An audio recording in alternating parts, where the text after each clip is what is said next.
అందరికీ నమస్సుమాంజలి. Welcome to Shri crazy YouTube channel. Karthika Mahapuranam 16వ రోజు కథ. ఈ విధముగా సూతుడు ప్రవచించిన స్కంద పురాణాంతర్గ కార్తీక మహత్యాన్ని విని సంతుష్ట మానసులైన సౌనకాది కులపతులు, సూతమని, లోకోత్తర పుణ్యదాయకమైన ఈ కార్తీక పురాణము స్కందముందే కాక పద్మ పురాణాంతరవర్తియే కలదు కదా, దానిని కూడా విశదపరచవే అని ప్రార్థించగా మందస్మిత వదనుడైన సూతుడు, మునులారా, వైకుంఠని లీలా వినోదాలు మహిమలు వినేవారికి వినిపించేవారికి విశేష పుణ్యాన్నిస్తాయేమో గాని విసుగును కలిగించవు. భక్తి ప్రవత్తులతో మీరు కోరాలే గాని గురు ప్రసాదిత సత్కార్యానుసారం వక్కాణిస్తాను. వినండి.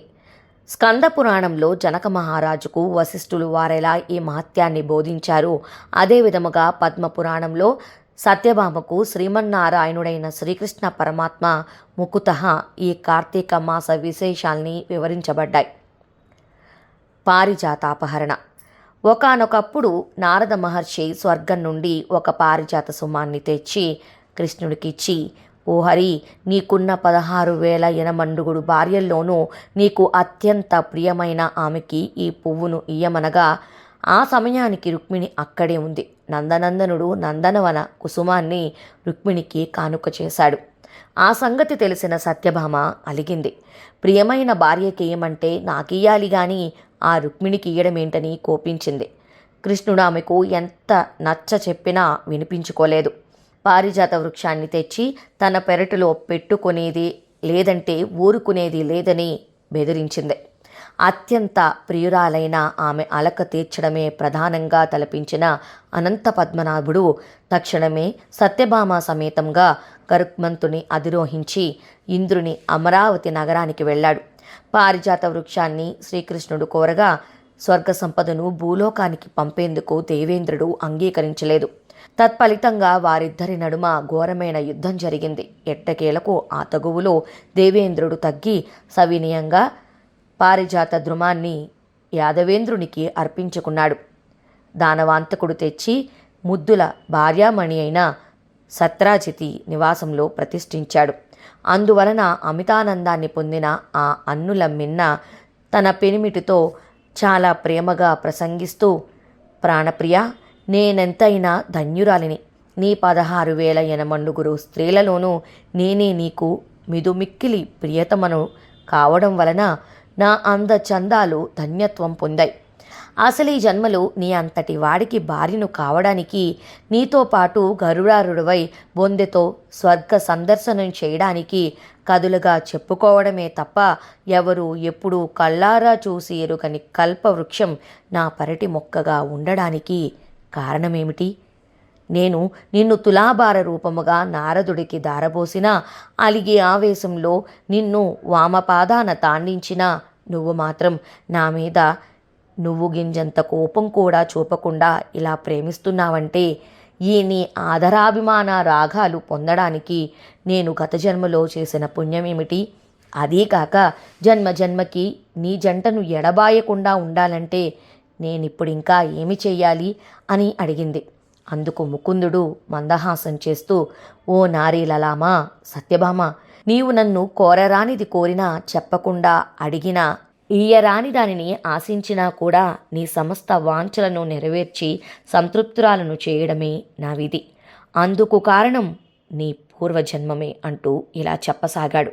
సత్యభామ పూర్వజన్మము. కృతయుగం కాలంలో మాయా అనే నగరంలో దేవశర్మ అనే వేద పండితుడు ఉండేవాడు. అతనికి లేక కలిగిన ఒకే ఒక ఆడబిడ్డ గుణవతి.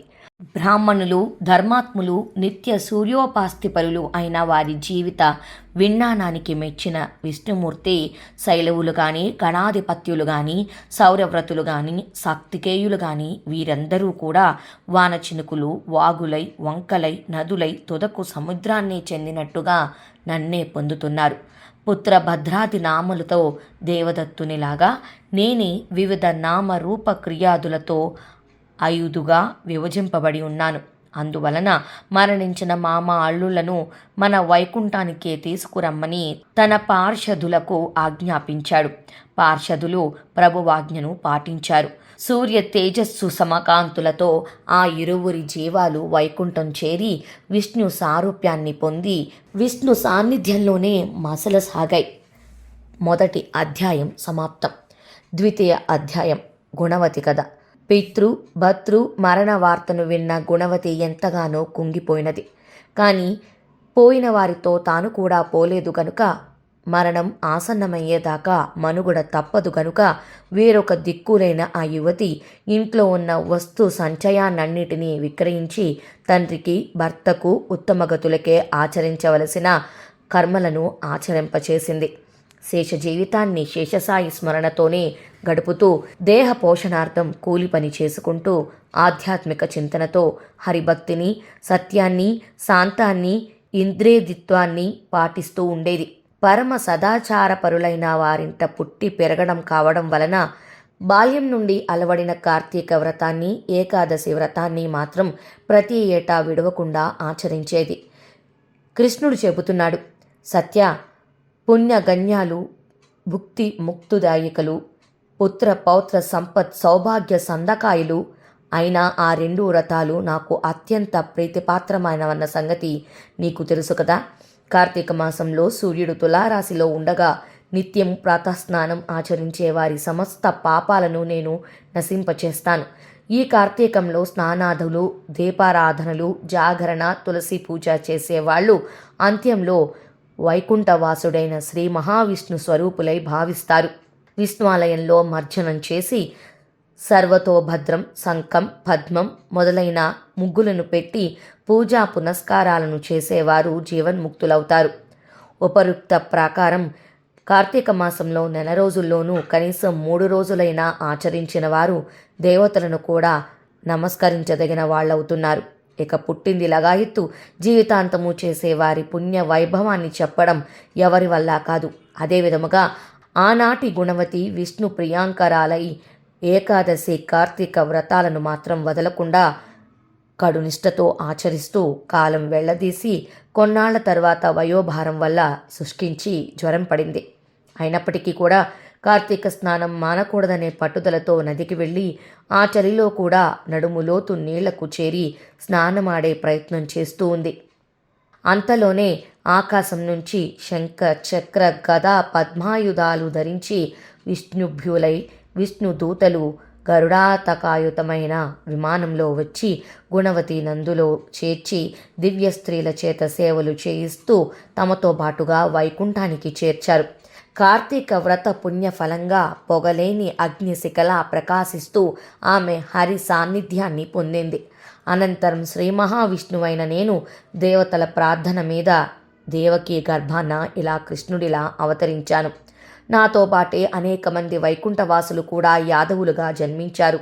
పూర్వజన్మలోని చంద్రుడు ఈ జన్మలో అక్రూరుడయ్యాడు. అలనాటి దేవశర్మ సత్రజిత్తుగా ప్రభవించాడు. బాల్యం నుంచే కార్తీక వ్రతం మీద నా మీద ప్రేమ మనసు లగ్నం చేసిన గుణవతే నువ్వుగా, అంటే సత్రజిత్తు కుమార్తెవైన సత్యభామగా ఇలా జన్మించావు. ఈ జన్మ వైభోగానికంతకు కారణం పూర్వజన్మలోని కార్తీక వ్రతాచారణ పుణ్య ఫలమే తప్ప ఇతరం కాదు. ఆ జన్మలో నా ముంగిట తులసి మొక్కను పాతిన పుణ్యానికి ఈ జన్మలో కల్పవృక్షం నీ వాకిట వెలిసింది. ఆనాడు కార్తీక దీపారాధన చేసిన ఫలితం ఈనాడు నీ ఇంట వంట కూడా లక్ష్మీకళ స్థిరపడింది.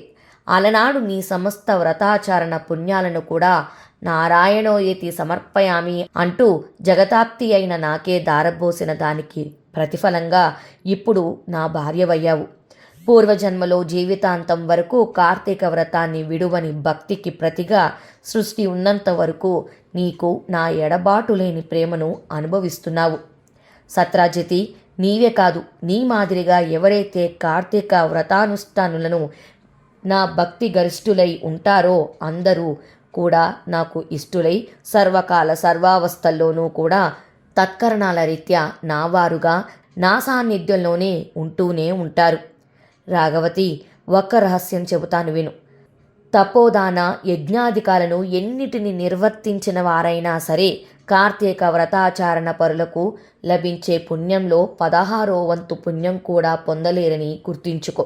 ఉపరివిధిగా శ్రీకృష్ణ ప్రోక్తమైన తన పూర్వజన్మ గాథను, కార్తీక వ్రత పుణ్యఫలాలను విని పులకితాంగి అయి ఆ పూబోడి తన ప్రియపతి అయిన విశ్వాంబరుడికి వినయ విధేయతలతో ప్రణమిల్లింది. కార్తీక మహాపురాణం 16వ అధ్యాయం సమాప్తం.